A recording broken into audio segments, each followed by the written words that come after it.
One of the most important areas when we're designing a new product or service is around the user. So you'll hear things like user-centric design. We're talking about experience design, designing for the experience of the user.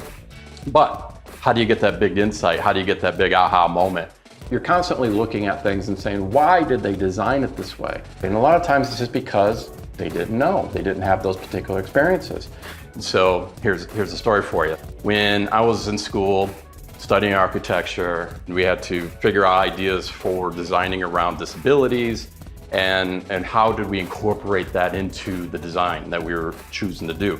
And the professor had given the whole classroom wheelchairs, and we'd go around campus for a few hours trying ramps, doorways, and elevators and things like that.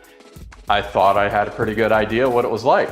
I thought I could design for the wheelchair accessibility. However, shortly after that experience, I had an unfortunate motorcycle accident, broke 11 bones on my left side, and I found myself in a wheelchair for 10 weeks. Let me tell you, it's a completely different story contextually. So you're finding situations that you're gonna try to design around getting up in the morning, putting your clothes on, taking a shower, something simple like going through the doorway of a threshold and finding out that you can't get through the doorway or you can't get into your car to go to work. It gave me the affordability to be a much superior designer when it came to being ADA compliant. It also opened my eyes to a lot of the psychology and the performance characteristics that were needed to making life better in a wheelchair, or either on the wheelchair or around the wheelchair.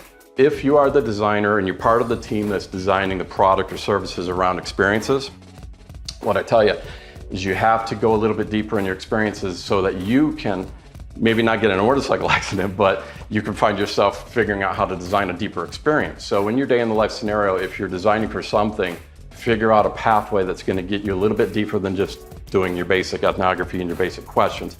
So the big takeaway is make sure to go into this experience for you a lot deeper, and you'll find out the aha moment in your design.